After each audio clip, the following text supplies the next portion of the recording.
ये कहानी है हवस की आग में तड़पती एक लड़की और एक शादीशुदा इंसान की। ये फिल्म शुरू में जितना मज़ेदार लगता है, अंत उतना ही भयावह और अनसुलझी पहेली की तरह लगता है। आइए बिना देरी किए शुरू करते हैं आज की वीडियो। मूवी की शुरुआत में हमें दिखाया जाता है कि रॉनी नाम का एक लड़का एना को तंग कर रहा होता है। दरअसल रॉनी एना को अपने साथ डेट पर ले जाना चाहता है, लेकिन एना को इसमें कोई दिलचस्पी नहीं होती, इसलिए वो मना कर देती है। लेकिन उसके मना करने के बावजूद रॉनी उसको छेड़ रहा था। तभी क्लास की एक नई स्टूडेंट जिसका नाम बेथ है, वो वहाँ आती है और किताबों से रॉनी की धुलाई करने लगती है। बेथ क्लास में सबसे हटकर अकेले ही रहा करती थी। तब एना उससे दोस्ती कर लेती है और दोनों बहुत अच्छे दोस्त भी बन जाते हैं। क्लास खत्म होने के बाद एना बेथ को अपने फादर के बर्थडे पर आने के लिए इनवाइट करती है। रात को डिनर करते समय एना अपने पेरेंट्स से बेथ को बर्थडे पर बुलाने की बात करती है और उसके पेरेंट इसके लिए मान जाते हैं। एना की माँ का नाम लूसी और पापा का नाम कॉमरेडो है। कुछ दिनों के लिए एना की मेड नैनी भी छुट्टियां मनाने के लिए अपने घर चली जाती है। रात में जब एना के पिता अपना मेल चेक कर रहे होते हैं, तब अचानक एक लड़की की न्यूड फोटो लैपटॉप की स्क्रीन पर आ जाते हैं। इससे पहले कि लूसी उसे देख पाती, कॉमरेड तुरंत लैपटॉप को बंद कर देता है और अपनी लूसी को बातों में फुसलाकर उनके साथ सेक्स करने में लग जाता है। अगले दिन कॉमरेडो जब अपने ऑफिस में होता है, तब उसकी सेक्रेटरी केरन उसके पास आती है। दरअसल पिछली रात केरन ने ही अपनी न्यूड फोटो कॉमरेड को मेल करी थी।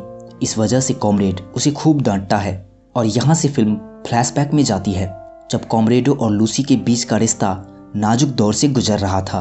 उन दिनों कॉमरेडो अपना ज़्यादातर समय अपने ऑफिस के केबिन में ही बैठकर बिताया करता था। एक दिन कैरन उसके पास आती है और उसके सामने अपना अंग प्रदर्शन करके कॉमरेडो को बहलाने लगती है। कॉमरेडो उनसे इतना इम्प्रेस होता है कि वो दोनों ऑफिस के टेबल पर ही मजे करने लग जाते हैं। अब प्रेजेंट डे में हम कॉमरेडो को ऑफिस के काम में फंसे हुए देखते हैं। वो इतना उलझा हुआ था कि देर रात होने के बावजूद भी उसे अपने घर जाने का मौका नहीं मिल पा रहा था। उसी वक्त कैरन उसके पास आती है। कैरन दरअसल कॉमरेडो से प्यार करने लगी थी, लेकिन कॉमरेडो के लिए उन दोनों के बीच जो हुआ वो सिर्फ एक मस्ती था। कॉमरेडो उससे कहता है कि हमारे बीच में जो कुछ भी हुआ उसे तुम भूल जाओ, मेरी भी फैमिली है और तुम्हारी भी। लेकिन कैरन कहती है कि मैं अपने पति से प्यार नहीं करती। कॉमरेडो उसकी बात सुनकर वहाँ से जाने लगता है, लेकिन कैरन उसे पीछे से पकड़कर उत्तेजित करने लगती है, जिसके बाद वो दोनों ऑफिस में ही मजे करने लगते हैं। इधर दोनों का समागम जारी ही था कि तभी वहाँ लूसी आ जाती है। लूसी दरअसल अपने पति के कामों में मदद करने आई थी, लेकिन इससे पहले कि उसे अपने पति की हरकतों का पता चलता, कॉमरेडो अपना काम तमाम कर चुका था। कॉमरेडो अपनी वाइफ को लेकर वहाँ से चला जाता है। इसके जाने के बाद हम कैरन को देखते हैं, जो कि वहीं ऑफिस के केबिन में छुपी हुई थी। इसका मतलब कॉमरेड ने लूसी को आते हुए देख लिया था। फाइनली कॉमरेड के बर्थडे का दिन आता है, जहाँ पे कई सारे गेस्ट के साथ कैरन भी आई हुई थी। कैरन कॉमरेड से चिपकने की कोशिश कर रही थी, लेकिन कॉमरेडो उससे दूरी बनाए हुए था, क्योंकि वो नहीं चाहता था कि उसके अफेयर के बारे में उसकी वाइफ को पता चले और उसकी फैमिली में झंझट पैदा हो जाए। इधर बेथ भी पार्टी में आती है और आते ही नैना के पेरेंट के साथ बैठ जाती है। बेथ को कॉमरेड काफ़ी अट्रैक्टिव लगता है। तभी उसका हाथ टेबल के नीचे से कॉमरेडो के जांघ पर चला जाता है। कॉमरेडो को ये अजीब लगता है और वो अपने गेस्ट से मिलने का बहाना बनाकर वहाँ से चला जाता है। एक दिन बेथ कॉमरेडो को इंस्टाग्राम पर मैसेज करती है। पहले तो कॉमरेडो उसे इग्नोर करता है, पर फिर जब बेथ उसको अपना न्यूड पिक्चर भेजती है, तब जाकर कॉमरेडो को भी उसमें दिलचस्पी होने लगती है। कुछ ही दिनों बाद बेथ को जवानी की इतनी उफान आती है कि वो कॉमरेडो को वीडियो कॉल करके अपने स्तन दिखाने लगती है और कॉमरेडो भी इस मौके को हाथ से ना गंवाते हुए हस्त मैथुन करने लगता है। अब तो बेथ की हवस 7वें आसमान पर पहुंच चुकी थी। स्कूल में भी वो वॉशरूम में घुसकर कॉमरेडो को अपना दर्शन करवाया करती थी। दूसरी तरफ कॉमरेडो भी कहाँ पीछे रहने वाला था।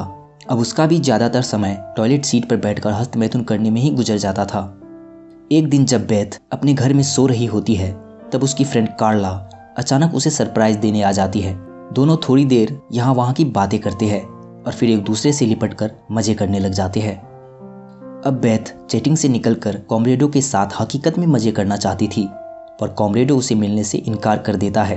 तभी बेथ एक फ़ोटो भेजती है, जिसे देखते ही कॉमरेडो समझ जाता है कि बेथ उसके घर पर आई हुई है।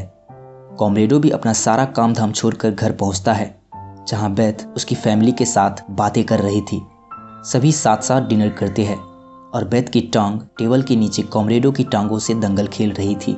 बेथ अपने पेरेंट्स के बारे में बताती है कि वो कनाडा में रहते हैं। खाना खाते वक्त बेथ जानबूझकर चम्मच नीचे गिरा देती है और उसे उठाने के बहाने कॉमरेडो को वहां पकड़ लेती है। कॉमरेडो फाइनली परेशान होकर वहां से चला जाता है।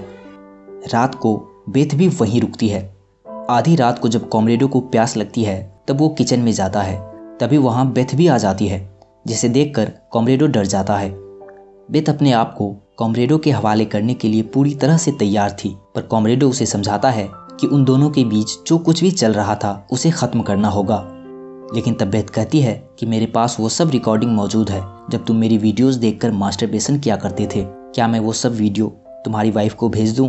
कॉमरेडो की तो पहले से ही हालत ख़राब थी। ये सुनने के बाद उसकी और भी ज़्यादा हालत ख़राब हो जाती है। अगले दिन बेथ कॉमरेडो को रात में होटल में मिलने के लिए कहती है, जहाँ कॉमरेडो ठीक समय पर पहुँच जाता है।